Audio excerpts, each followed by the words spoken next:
Hey there, and welcome back to the Hardly Late Show. I can't believe we made it to the third episode. Commitment in my creative projects? I barely recognize myself.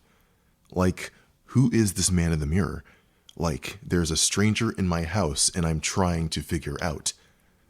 But seriously, your support means a lot to me, and knowing that at least one person in this world is listening is incredibly encouraging. So I can't say thank you enough, but I'll try. Thank you. All right, let's get on with the actual show. So all the way back in the first episode, I mentioned at one point that I worked multiple jobs at the same time in order to make ends meet. In fact, it was deciding to leave my most recent part-time job that spurred me into creating this show. And I really wanted to dig into that this episode. So why on earth would Chandler almost work himself to death in order to achieve material security? Quite simply, I was stuck in survival mode. Okay, so let's start from the beginning. Gotta get a little narrative going here. So I will say that I did not have the most stable of upbringings. My parents were separated, I moved around a lot, in and out of poverty, the whole shebang. And yes, my parents were responsible for many of these disruptions, but like I've expressed before, we all make the best decisions we can with the knowledge and resources we have at the time. And for that, we all deserve compassion. But despite my upbringing, I feel like I was a fairly happy kid and had a decent childhood. Like all children, we're just kind of along for the ride. But there was this looming anxiety that things weren't going to last, no matter how good things were going. So it was best to not get too comfortable. Naturally, I had no way of understanding how much of this instability I was internalizing, nor how it would manifest in my adult life. Until now. I think my first brush with survival mode as an adult was right after graduating college. The year was 2012, and I was a part of the unfortunate population of recent grads to not score a job in my field right after graduating. This was due to many factors, but mostly poor planning, not applying to enough jobs, and not knowing how to network properly. So any college students listening, or anyone for that matter, network your butt off. Yes, it seems kind of cringe on the surface, but networking can save your life. It can save your career, and most importantly, pay your bills. So don't knock it. I'm getting a little distracted here. So I pretty much panicked all the way through spring term and through my summer job at college, with no job prospects at the end of it all. Of course, fears of being broke and homeless crept into my mind. So I made the best decision I could with the knowledge and resources I had at the time, and I decided to move back home with my family. This was embarrassing and demoralizing for obvious reasons, but in hindsight, that was just pride and ego. I think I made a very practical decision, which allowed me to save money by not having to pay rent.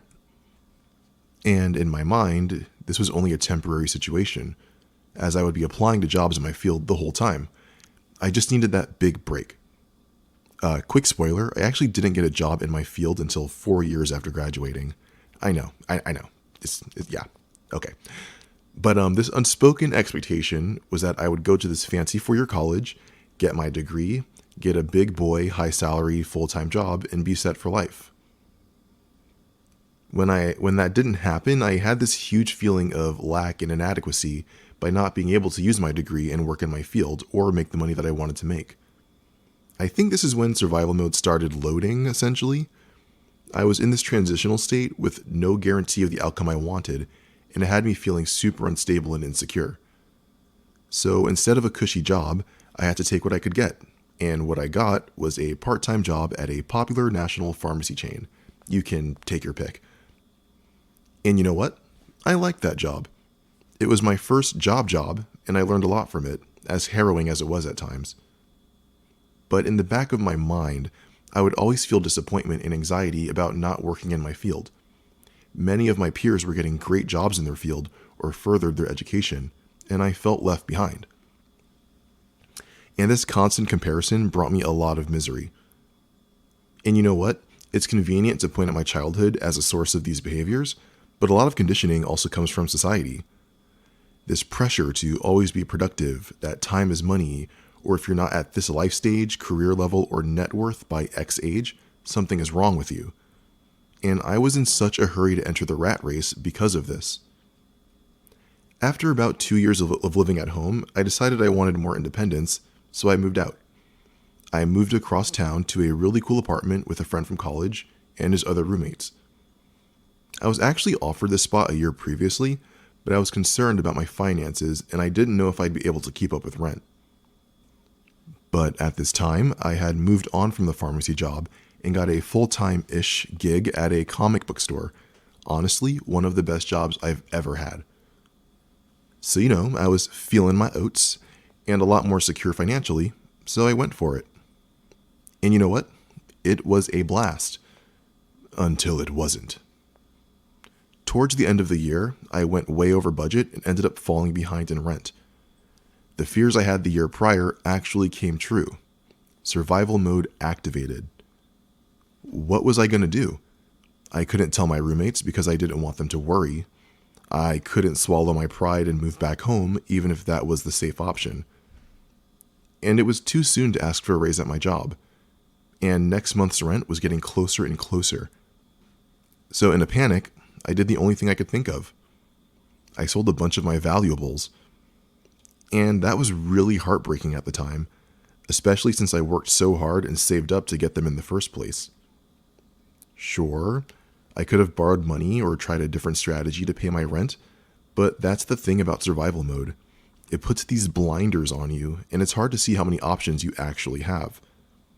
I created this horror scenario in my head where everything was falling apart and the world was ending, but had I just taken a step back and even leaned on others for support, things might have worked out just fine.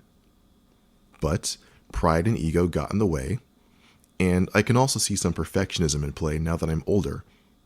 I had to act like nothing was wrong to everyone in my life so they wouldn't worry, doubt, or criticize me. And like I said in the second episode, how helpful is perfectionism if it's only going to result in self-sabotage? And self-sabotage I did. But hey, I got my rent paid, and now I had another month to figure something out. So I decided that if my regular job couldn't pay me enough, I'd have to get a part-time job to supplement my income.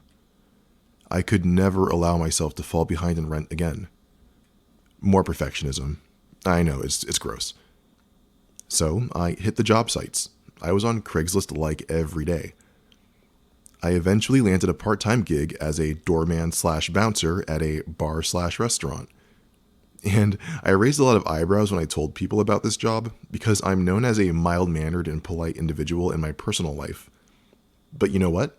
It actually worked out really well. Too well, even. Remember, my first job was at that pharmacy, and a big part of that job was customer service and conflict resolution, which is like the whole point of bouncing. So let's hear it for transferable skills. But yeah, with that job, I was finally able to pay rent on time again, and I started to stabilize financially. Sounds like a happy ending, right? Well, not really. This is actually one part of a multi-year saga. While this part-time job did provide me with the security I needed, it basically made my survival mode worse in the long run. I now believed that one job would never be enough. And after such a close call with rent, and after losing my precious valuables, how could I ever go back to living like that? So for the next 6 to 7 years, I basically never worked a singular job. It was always a juggling or a combination of multiple. But I don't want to keep you too long for this episode, so if you stick around for the next one, I'll go over that 6 to 7 year period. So stay tuned for the next installment of Deactivating Survival Mode. And once again, thank you so much for visiting my little corner of the internet. And as always, I'd love to hear from you. How have you dealt with survival mode? Are you currently within it? And for those who have made it out, what breakthroughs, lessons, or strategies have you discovered that you can share with the rest of us? You can email me at hardlylateshow@gmail.com. No pressure, no rush. It's always a good time. You're hardly late. Bye for now.